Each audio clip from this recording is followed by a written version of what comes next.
Content warning. This series will discuss topics that may bring up painful experiences for you. Please take the time to surround yourself with good medicines. If need be, pause the playback and go for a walk, stretch, have a glass of water, and come back to the show when you feel comfortable.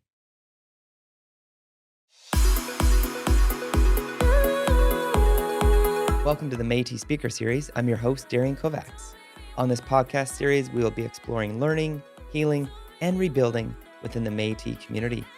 Our goal is to create awareness of and generate discussion about Métis issues, as well as how to heal from and move forward in a healthy way.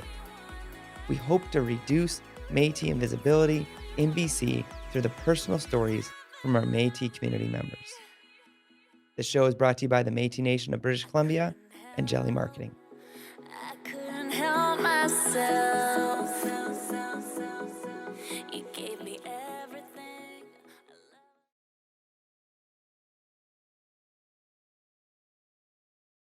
Tanshikiawo, Marie Chantal de Shinikashon, Calgary Dayanuma, Nipapa Michael Kishinikasho, Nimama Alice Kishinikasho, Nia Dishite Mun Elimichifuyan.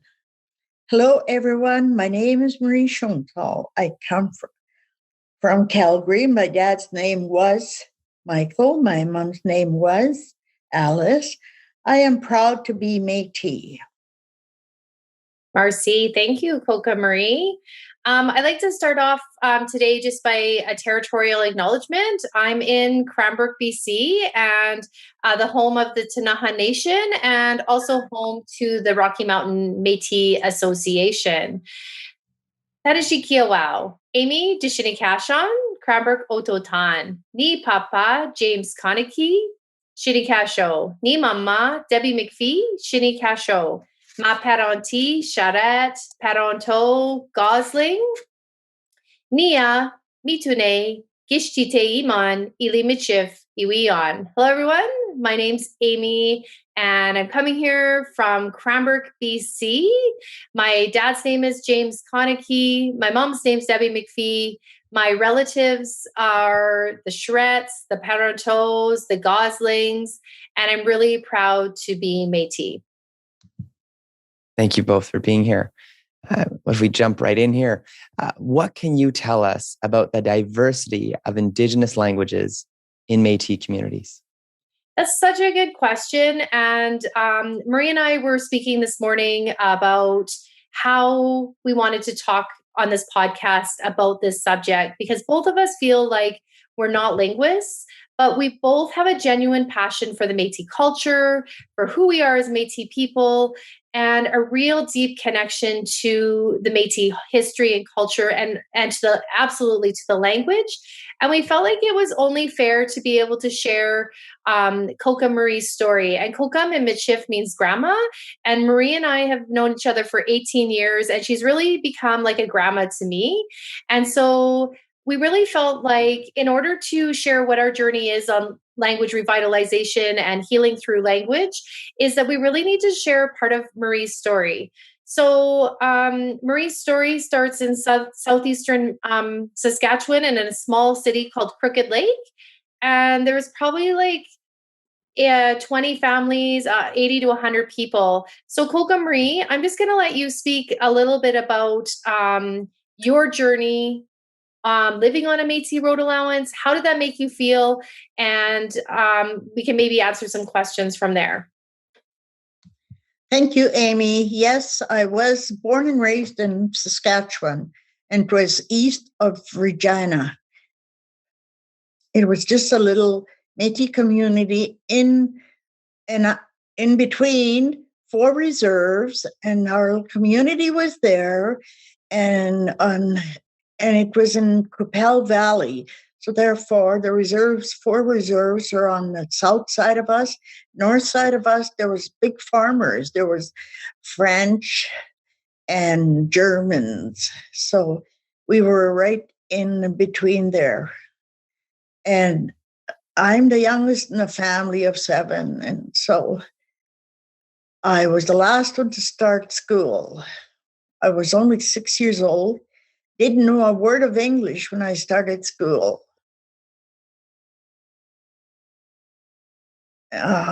Marie, what when we talk about that you lived on a road allowance, so just so people are really clear, it's in between the farmers' fields. So Métis people, like she said, weren't accepted at the time on reserves, so they weren't allowed to live in reserves. She's talking about 1930s in Canada. They also weren't accepted by a lot of white people, and they weren't a lot of times allowed to live in the white communities. So they had to live on what they call these road allowance. So the farmer had access to all sides of their land. That's what a road allowance is. So that's where Marie ended up. What kind of house, Coca Marie, would you say you lived in? What kind of amenities did you have?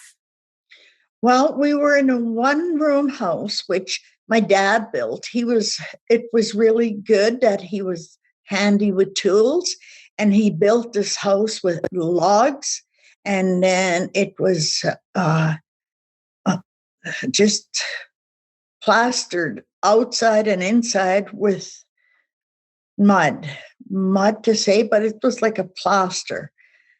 I'm sorry, but I don't think I'm on. You're on what, Coca Marie? I can't see you or anybody. Oh, you can't see anybody. Okay. Is there a way that, how come you can't see us? Maybe wiggle your mouse and see if that helps. And just, you sound great, Marie. You look great and you sound great. Just if you want that's some all I feedback. need. Yeah, you look and sound great, and that's what matters. But if you want to see our faces because we're so nice to look at, great. But if not, you're doing great, just so you know. Thank you. Sorry about this interruption. No, it's okay. Can you see yourself, Marie? Nope. Oh, it doesn't matter, Amy, as long as I'm being recorded. So okay, yeah. You're good. Sorry for the interruption. No, so you were just saying, Coca Marie, so maybe you can just kind of restart. What kind of house did you live in? What kind of amenities did you have? And maybe you can just talk to us a little bit about that. Okay. It was, like I said, it was a log house. And so in the fall, the ladies had to plaster the walls because through the summer with the rain and everything, the walls were pretty bare by the winter. So they'd plaster it with mud and water and straw. And when I say mud, it was just a certain dirt that they had to get to make this plaster so they can go in between the logs, okay? And they'd have to plaster inside and outside. And that's what kept the house warm for the winter. And on this house, it was just a one room. And I had one older brother that was 4 years older than me. And with my mom and dad, that was 4 of us in one room. So needless to say, we had our bedroom, our dining room, our kitchen. I can't say bathroom because we didn't have plumbing. We had an outhouse for a toilet. So it was all in one room, and it was heated with wood, and it was very, very cold in the 30s and 40s in Saskatchewan. Needless to say, we had a lot of cold nights. And my dad would have to get up in the middle of the night and try to keep the fire going, But that's the way it was. And if you had to go to the washroom at night, you had to get half dressed and run to the toilet. And of course, we didn't have electricity, no heating other than wood. So not having electricity and no water, it was really hard. We didn't have access to a fridge because we didn't have no power. So that was a real downfall. But I didn't know any different. And I don't think my parents did either. They just went along with everything we had in this one-room house. The one room house. Yeah. Thanks for sharing that, Coca Marie. I'm just wondering, what languages did you speak at home? And did your parents read and write? Oh, yeah. I failed to mention both my mom and dad did not read or write. And my mom she lived to just 2 days short of 9 years old, and she never spoke English. My dad had the opportunity of learning a little English because he was working out at this one farmer for years and years, as I can remember. He'd ride the horse and go to this farmer, and that's where and them days, they didn't pay very much, So every morning he'd ride off and go to work, and that was our only income. And for us to go to school, we had to supply our own material like books and pencils and crayons. We were not supplied anything because the government did not recognize Métis then, They've come a long way now, and going back to the language, it was hard. Well, my dad, we went to church. They were really good Catholics. So my dad spoke French fluently, but my mom was very unfortunate. She never did learn to speak English or even,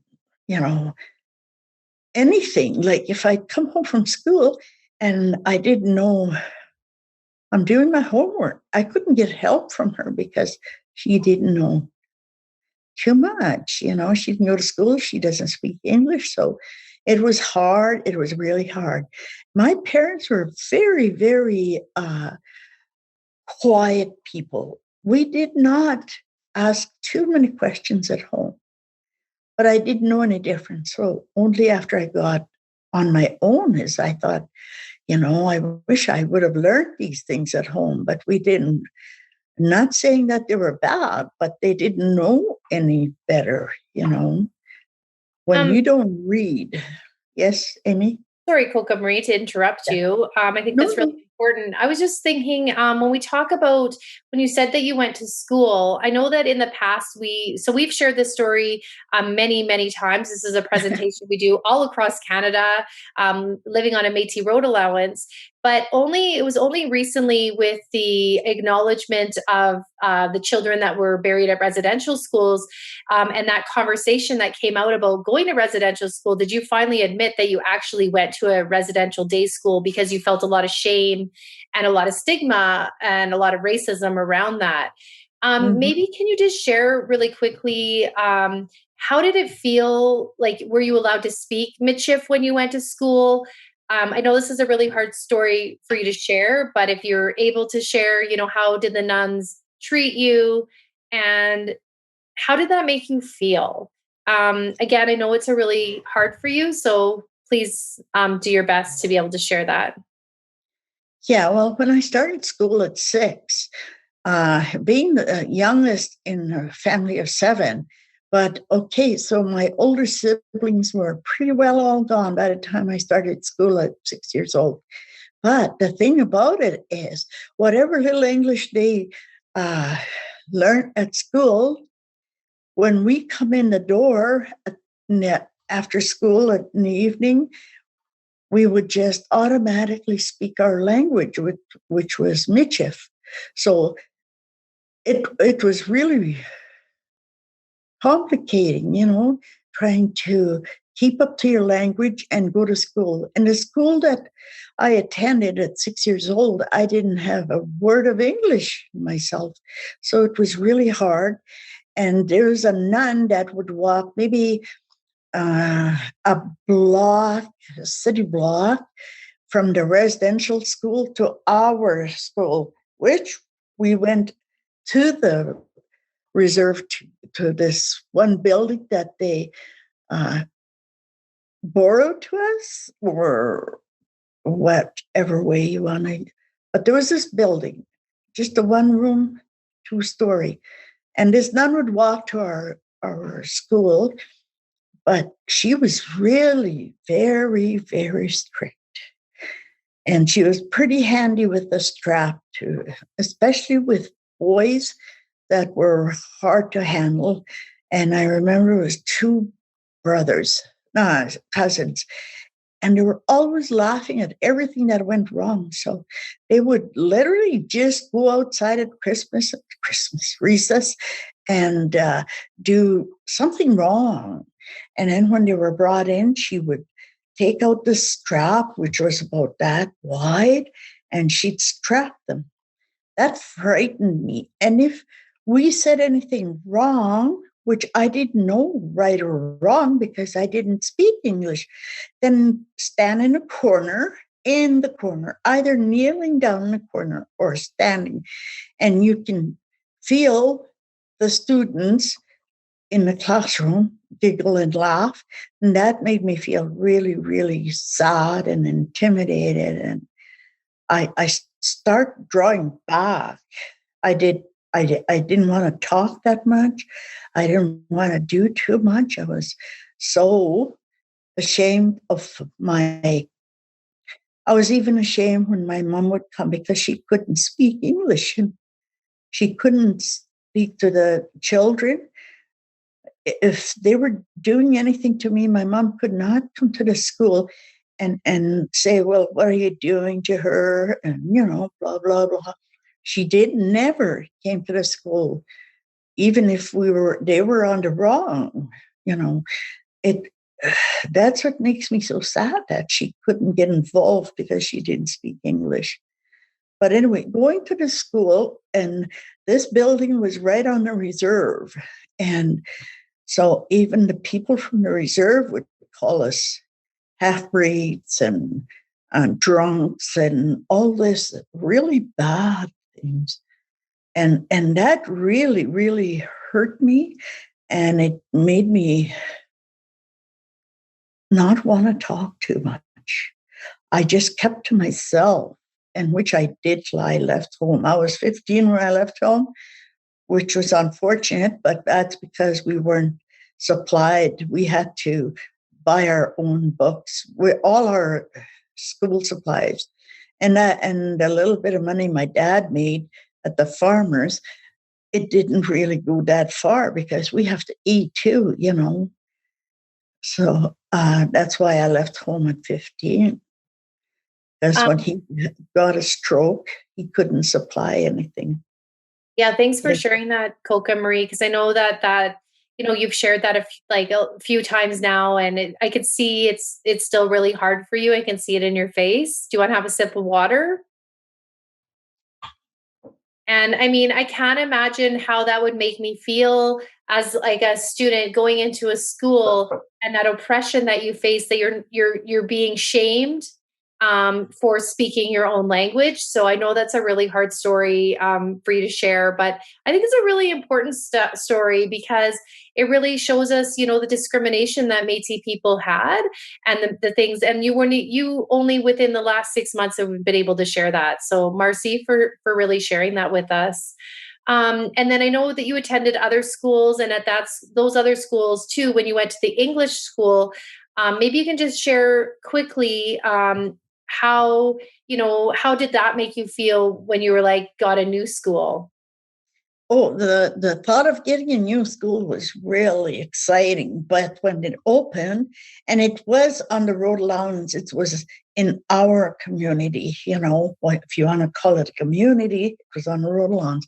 But it was a new building, but it was multicultural. It was the Germans, the French, and we had beaches right close to where we were. So there was a lot of different kinds of children there, and they'd always ask us questions.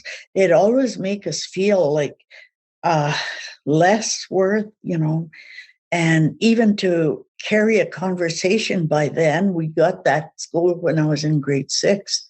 So I only went there for 2 years, but they'd laugh at us. They'd ask us questions like, where'd you get your clothes, or anything like this. And my mom made my clothes. My mom, she was pretty good at sewing. We'd get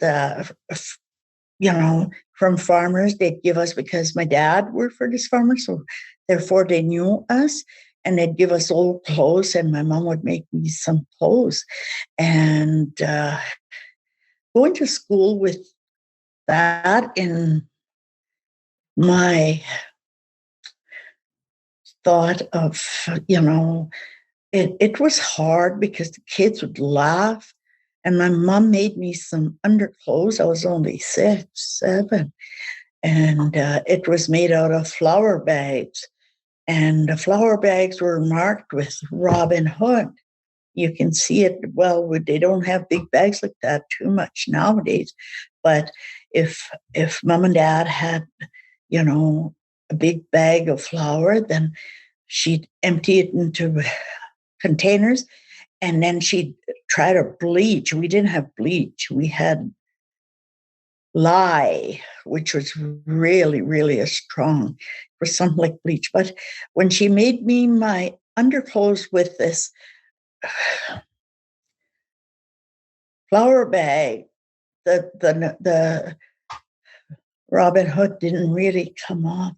And at school, and boys be boys, and we were playing around, and I fell over, and then from there on, they called me Robin Hood because they saw what my panty was, and that really hurted me because my mom, I was so proud of it. I was so proud of what she made for me, and she made my clothes the best way she knew how. But for the kids to make fun of us and fun of each other, it was hard, but that made me very, very quiet. Like I was withdrawn from reality, really. It was hard to live. I had to cry myself to sleep at night because I was so sad. I was so sad was really the word for it, because when I'd go to bed and, I'd think of all what went on. And my mom and dad did not talk to us too much. We didn't just sit around a table and talk. No. So therefore I kept everything in here, and when I left home, it was still in here, Then I left and I went to work. And then from there, I went to Regina.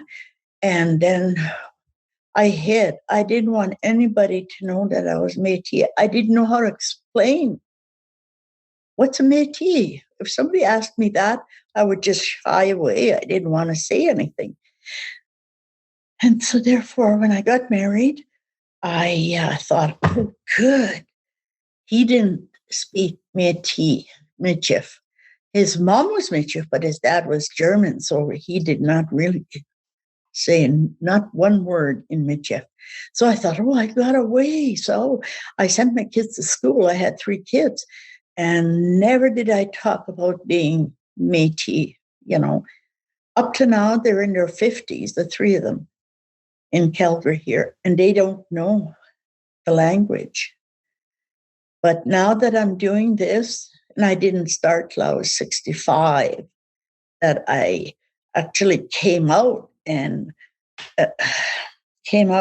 said like who I was, and it was with the help of Amy, as we're talking to Amy today. She's my rock. She's the one that helped me. She helped me find myself at 65 years old. That's 18 years ago. Other than that, I was always shying away. If someone, where I worked at Costco, so it's a pretty large business, and if somebody was talking about their culture and what they had, well, I was born to poor, poor, poor people. So I didn't want to explain where I was from. I didn't want to explain what I was. But when I found myself, I'm happy now. But That's with the help of Amy that stood by me and made me strong. And that's why I call her my rock. Thanks, Kokum. I know I know it's hard to share all of these things, and it brings back so many memories for you. And I know that when we talk about healing and healing through language revitalization, you can see how the story affects Marie. And, every time she tells a story, although this is a very small, condensed version of it, it triggers memories, but it's still healing. And when she says she came out when she was 65, I can't imagine how that would feel to be ashamed of who you were for 65 years. I mean, how hard that would have been for you. And now, in your 80s, you're able to share this story with us. So we're really able to understand where you came from. So, Marcy, for that, I know how hard it is and how the name calling you always say affected you, and how you weren't able to speak your language, that you were ashamed of speaking your language for a very, very, I mean, probably since you were 6 years old, you were ashamed to speak this language that was your mother tongue. And I mean, how hard that would be. So now to be able to come out when we talk about language revitalization, to be able to be proud, to be able to share this culture and this knowledge with us, we really, really appreciate it. So Marcy, Marie. Amazing. So now today, jumping to 2021, soon to be 2022, where and when do you see yourself practicing your language? Yeah, so that's a really great question. So we were just actually recently in the Cypress Hills in Alberta at a Métis Michif language retreat, a conference, where Marie was able to come together with other Michif speakers and to be able to share that language with us. So we learned some basic conversation, how to greet people, and to get an understanding to explore our own Métis culture and our own Métis heritage, because I think that language is really important, but knowing the whole piece of our language is also very important, to know our culture and to know our history. And I feel like that's what we really shared there. Coca Marie also does language lessons. We do language lessons where we invite people to join us on Zoom, like we are today, to be able to share basic language conversations. That's incredible. So if you were to talk to someone who maybe hears the language for the first time, how would you explain it in relationship maybe to French and then maybe to English? Yeah, so that's another really good question. So Métis language is a very unique and diverse language. We have many dialects of Michif. The main three dialects that we have is French dialect, which a lot of people spoke in Northern Ontario, a Cree dialect spoken mostly in Northern Alberta and Northern Saskatchewan.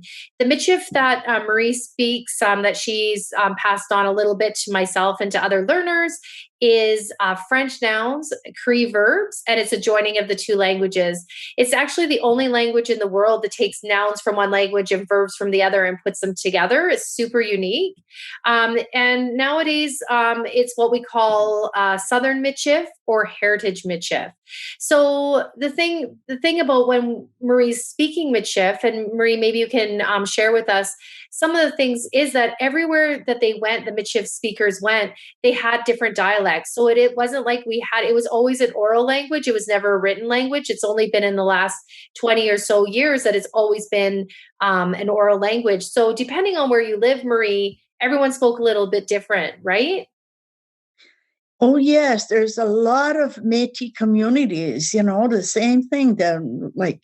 They were on road allowance or, different ways of getting to these where you had to live. But I lost my train of thought. Oh, that's I'm okay. sorry. I was just saying, depending on even today, I know it's hard to hear us, but today when you speak Michif, even if you're speaking with someone who speaks Southern Michif, how, is there different words? Do you have different dialects? Can you maybe just elaborate on that a little bit for us, please? Oh, definitely. There's different dialects. So there's no right or wrong in Michif. There's just no right or wrong. I've done this. We've gone to BC and Manitoba. We went to Thunder Bay for different language, and it's different. It's really different. I can sit in a boardroom in Edmonton, and I find I can't. They say it's Michif again. There's no right or wrong, so I just have to sit in and listen to them. Where it's about 90% Cree up north. And I don't speak or understand too much Cree, excepting for the words we use. It's really, really confusing language, very hard to explain to people what it's like. Sorry to interrupt you, Coca Marie. I think another really, Marie and I were talking about this before the podcast. And so, like we said, we've been working together for 18 years. And throughout the last 18 years, like pieces of our story would come out and pieces of our language would come out. And we were really, we'd sit down and explore these things. I'd ask her questions, and she's very candid and open about sharing them with us, which we're really grateful for. But I think that when you first came out and you were excited because you were proud, started to become proud again of who you were. But when you went to conferences, sometimes people made you feel ashamed, and maybe just explain how you almost reverted back because of how people said, oh, that's not how you say it. And I think that just being able to talk a little bit about that and how there is no right and wrong is really important. So can you elaborate on that for us? Sure. Yes. No right or wrong is the thing that I mention every time I do anything for people, and the experience that when I was 65 and I met you, Amy, and I was doing some Michif lessons there, and I saw these two people in the crowd, and they kept giggling and laughing and shaking their head. So that made me feel, I think I'm not going to do this no more, but I just kept going. And that is because we use some Cree, and they were Cree. They weren't Métis. So, and that really made me think about this. Do I really want to do this? But already I had been talking about being Métis, so I didn't want to turn back, but it's hard to go through this. I've had that thrown, at me a few times. Well, you're not saying it right. There's no right or wrong. So in Cree, I think they have a written language. So it's good that they do, but we didn't. And yes, there's a lot of meanings that stand, kind of, how would you say it? Like meaning. Like double meanings, like they could mean one thing in midship, but then in Cree, they might be a swear word or something like that. Exactly. So, and go ahead, Marie, but I was just wondering too, like when you say, maybe you can just really quickly explain like the difference between the s and the sh sound. Like, in Cree, they use a lot of, if you want to explain that. Sure. Yes. And that's another thing I always say at the beginning of my lessons is we have a lot of sh, really harsh, in our Michif. The Crees have s. There's a difference, and that's where when they first we started teaching Michif. This is where I kind of, wanted to give up. Do I really want to do this? And but then again, you see, Amy did not let me give up. So I am where I am. But that is definitely, the big difference in Michif and Cree. Amazing. So quick question for the both of you. How did the two of you meet?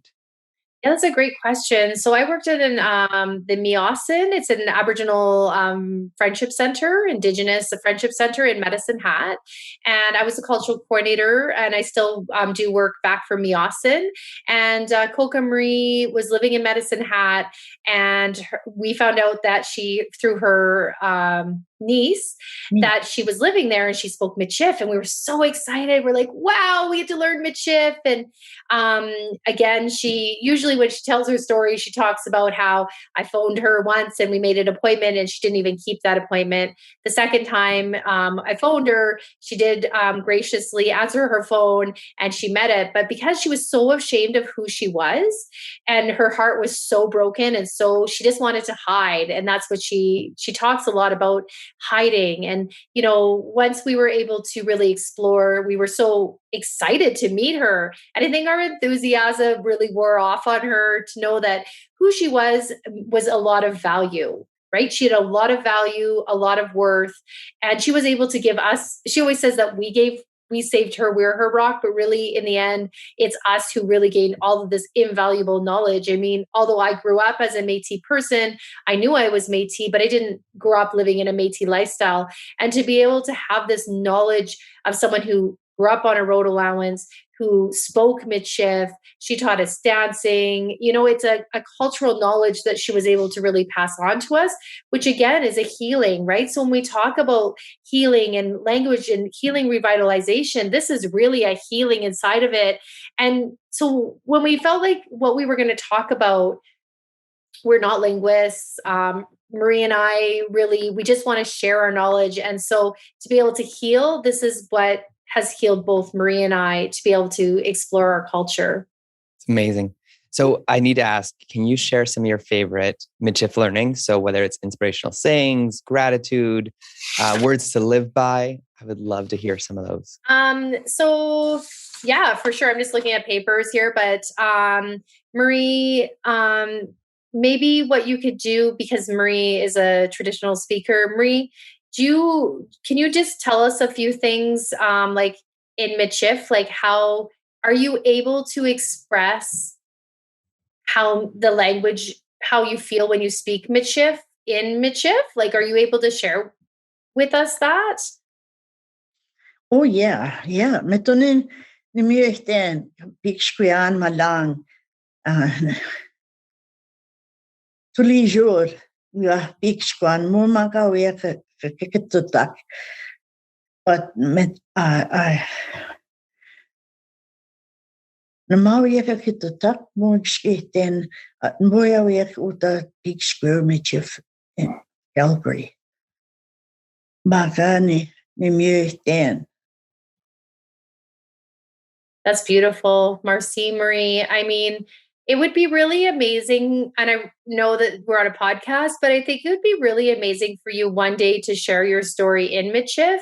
And I know for you it's hard, but even though it's your mother tongue, you don't have anyone to speak to. And then you struggle yourself with words. So when we talk about language revitalization, we need to make sure that our elders are speaking Michif with each other also, because that's how we keep our language alive, is when we can hear that language. So if Marie and I were doing a lesson together, there's a lot of times where I ask Marie, how do you say that? And then she was like, for example, I was asking her today, how do you say really? How do you say really, Marie? How do you say it? Can you tell me again?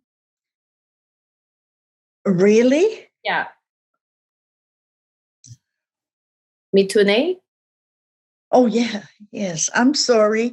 That's okay. Yes, it is. I've been up since 3:30 this morning, so my brain is not too. You're doing great. You're doing great. So if someone wanted to learn the language, where are the best places to start? Where should someone go? That's a great question. There is on Facebook, if you join Facebook, there's something called Southern Michif for Beginners, and you can join that. That's a really great language resource. It's by Heather Suter and the Southern Michif Language Revitalization Group. And Heather's a linguist, and they've developed an amazing program. There's also Norman Fleury, who's another Michif speaker, and he's very well known in our communities. He has something called Michif to Go. It's an app that people can explore. If you go onto Gabriel Dumont Institute, GDI, there's a lot of resources that you can look, and you can hear a lot of the recordings in Michif also. So there's a lot of places. We're talking specifically about Southern Michif, or what we call Heritage Michif. So again, what I always encourage people to do is explore who their Métis ancestries are, and then really find what Michif dialect would suit you and your family the best. Like Marie said, there's no right or wrong. So, you can learn multiple dialects, and that's okay. And just being really confident to be able to speak the way that your family's always spoke it, right? Because I think, when Marie taught me, how do you say hi, hello, Tanishikia, or Tanishikia wow, if you want to say hello everybody. But a lot of people say Tansei, and that's okay too, right? It depends on where you came from, what your family background, what road allowance or what community did they come from. So being really comfortable and confident just to say the words. And I think that's the biggest thing when we talk about healing as a people, as a Métis nation, is being able just to say these words with pride, even if we're not saying them right.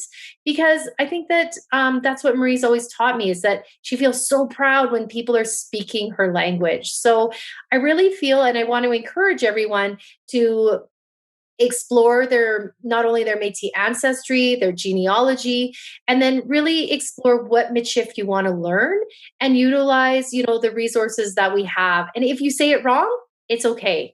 Don't let people judge you, because at least you're being proud and you're speaking your language. That's incredible. So why don't we close with a lesson for today Sure. of something that someone could use this week? Again, whether you're watching or listening, what is what's the easiest thing someone could learn? Why don't we start with something nice and easy that they could use kind of day in and day out? So Coca Marie, can you please tell us, why don't you say, hi, how are you in Michif, and I will repeat it. Tanshikia. Tanshikia. Again? Tanishikia. Tanishikia. One more time? Tanishikia. Tanishikia. How about if you wanted to say, I am fine? How would you say that? Nimioyan. Nimioyan. Nimioyan. Nimioyan. Nimioyan. Nimioyan. And what if you wanted to ask somebody, what is their name? Tanshi Eishinikashoyen. Tanishi Eishinikashoyen. Tanishi Eishinikashoyen. Tanishi Eishinikashoyen. Tanishi Eishinikashoyen. Tanishi Eishinikashoyen. And how would you answer that? Nimioyan. Would you answer it like that, or would you say what your name is, Dishinikashon? Oh,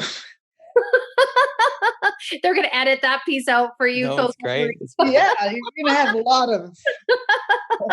I love it. Okay, sorry. Okay. Tanshi Eishinikashoyen. And then how would you respond to that, Coca Marie? How would you say my name? I would say Marie Dishinikashon. Amy. Say your name first. And I think we've been hearing it throughout the episode, but thank you. How do you say thank you? Marcy. Marcy. So as you can see, the French, when you hear the French, it is like an older French. It's a French that came over with the early voyageurs, the earlier explorers, when the European men came over with the fur trade and they married the Indigenous or First Nations women. That's the kind of French that came over. So you hear, instead of merci, you hear Marcy. If you said the days of the week, if you knew the days of the week in French, like we'll just give you a really quick example. If I was to say it in French, I would say lundi, mardi, mercredi, jeudi, vendredi, samedi, dimanche, So you can really see how the D's turn into G's. So you can really see, although when we talk about French nouns and Cree verbs, it really is a different type of French. It's an older French. So, yeah. So if you wanted to say, and in the Michif language, there's no word for goodbye. So if you wanted to say, we don't actually say goodbye, Marie, because you said that's too final. Is that correct? That's right. Yes. So if we wanted to say good, we wanted to see you again soon. Can you tell us how to say that, please? Kawapamitin mina. Kawapamitin mina. Kawapamitin mina. Kawapamitin mina. So that means see you again soon. Yeah. So again, we don't have a word for goodbye, which in many Indigenous languages, they don't have a word for goodbye. So kawapamitin mina. See you again. That's amazing. So those that have studied French, whether grade school, high school, they have a small advantage because there's some, rootedness in that language. Yeah, and a really good way to kind of see how the language comes together. So you can see the French nouns and the Cree verbs. Marie, can you say, do you have children in Michif? Les enfants che kitayawawak. So les enfants would be the children, chen kitiawawak being do you have. So you can really see how the language comes together. So like you said, Darren, we do have an advantage, but I think it's really also important to realize we need to make sure we're saying it in the Michif way. And I know that because I do speak a little bit of French, but it's really important that's why asking elders like Coca Marie, can you please repeat that? And really listening to how you say it, not saying lundi, lundi. So I think that that's also really important to be able to really listen. And most elders are really comfortable sharing their language with you because they just want it to be heard. They want it to be, so to say, can you please repeat that? And I know Marie and I sit here for a long time and I listen to her and I say, is it like this? No. Is it like this? Yes. And then to be able to repeat it. And we use a lot of phonetical writing. So although we they have what we have a double vowel system. That's how now, like I said, it's always been an oral language. And now we're moving to more written language. And Norman Fleury has created what we call with Peter Bacher, a linguist, what we call a double vowel system. So when we encourage people to write it out, if you're using it for a presentation, to use the actual proper double vowel system. But when I'm learning, I learn it and I just write it phonetically. So Marie says, Tanashi Eishini Kasho Yen. I write it how I hear it. And I encourage people to do that because that's how you're going to remember how to speak the language. So, yeah. This has been incredible. Marie, Amy, anything else you want to leave with listeners and viewers? Marie, what's your final words? What would you like to close with today? I just want to close with have a good day, be happy, and stay healthy. I'm just so happy to be here with you. Marcy, Marie. I would like just to close by saying how honored and privileged it's been to be asked to speak by the Métis Nation, British Columbia. And just what a privilege it is to be able to be proud of who I am as a Métis person, to understand who I am as a Métis person, and to be able to pass this on to our children, to school groups, to adult groups. And being proud of who you are is just so important because it's the root of who you are. So being able to be proud, and that's what Coca Marie has always taught me, is to be proud of who you are.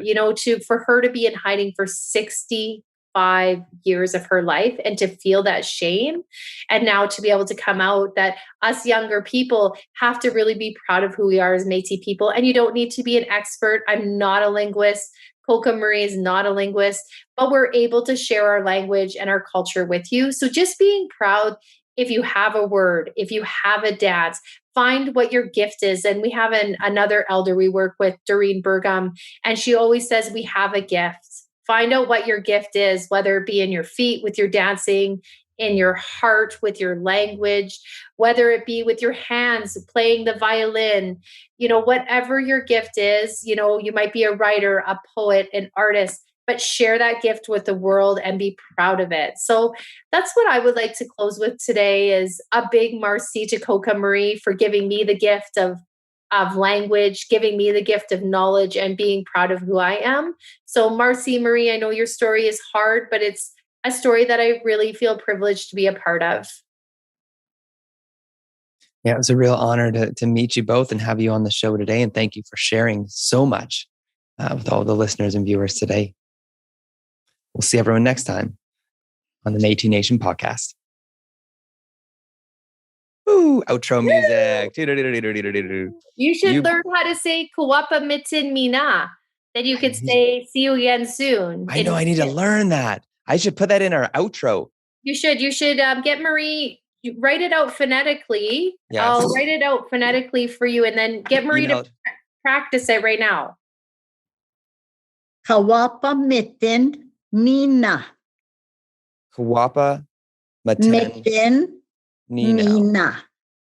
Okay, give it to here. Say it again for me. I'm gonna. Kawapa Mitin Mina. Kawapa Mitin Mina.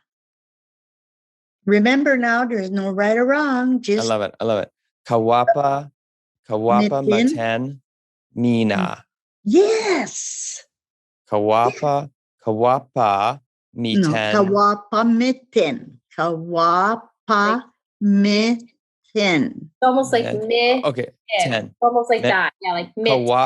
Kawapa Mitin Mina. Yes. Kawapa Mitin Mina. Yes. See you again soon. Kawapa Mitin Mina. Almost close. Okay, Marie, say it again. Kawapa Mitin Mina. Kawapa Mitin Mina. Kawapa Mitin Mina. Kawapa Mitin Mina. Yeah, what do you think? Like say mitten. Oh, Yeah. Mitin. Yeah. Like a me. Tin. 10. Yeah. Is it 10 or 10? Or like Mitten. 10. Yeah, that's good. Say that Okay. again. Kawapa Mitin Mina. Yes. Yeah. Beautiful. That's good. You got it. Yeah. And like Marie said, like Mina. And yeah, you got it. That's I love it. perfect. I love it. You were the best. Thank you for being so great. And like, I just think like, be okay saying it. Like, and that's what like, we really want to get across. I love this. Is like, say Kuwapa Mitin Mina, like use it. You know? Oh, I love it. I'm using it. No, I'm going to redo our outro for the show. Done. Updated. Yeah. You're the best. You guys are the best. Thank you both so use much. Use that language, right? Because that's what we want to hear. And I didn't say this, but like, like use it in your email, use it like, and it's okay to use it. It's okay to make mistakes. I guess I didn't say that either. But, that's what Marie always says. It's okay to make mistakes, I love it. If you forget how to say, and you say Kuwapa Meta Mina, you still have the gist of what they're supposed to be saying it. And it's okay, right? Like, and they might think I have an accent from another part of Canada, so I can get away with it there. But at least you're saying it, and someone would be like, "Oh, what are you saying? Oh, see you again soon," because there's no word for goodbye in Michif, right? So that's then sharing our knowledge and and that's how we heal, right? Like by sharing that. So you know what I'm gonna do? And then now I'm gonna add this to all the shows because it'll be in the outro to all the shows, and then we'll have that lesson built right in. This is awesome. Exactly. Cool. Great. Okay. Yeah, hopefully. Awesome. Okay, well, that's good. Do we need to do anything else? No, you're great. Merci. Okay, Marcy, that's good. So Kuwapa Mitin Mina, we'll hang up with you then. All right. I'm going to try it. Kawapa Paten. Oh, my land. Kawapa Maten Mina. Yes. Okay. Yes. So just write it phonetically, however you're going to remember it. Yes, I'm going to get that. Say it again. Say it again. Kawapa Maten Mina. Good. Say it again, Bree, so we can hear it. Kawapa Maten Mina. Good. Thank you. Merci. Good. Marcy. Marcy.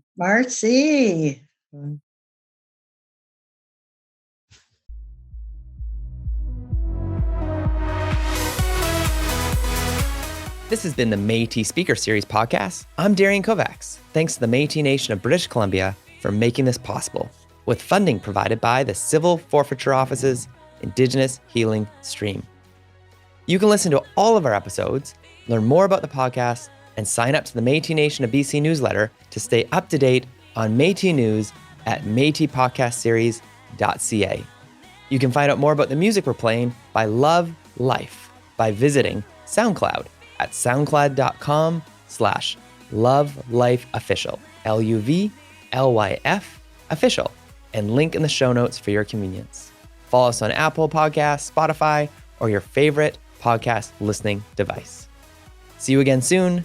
Mina Kawapa Mitten. Thank you. Marci for listening.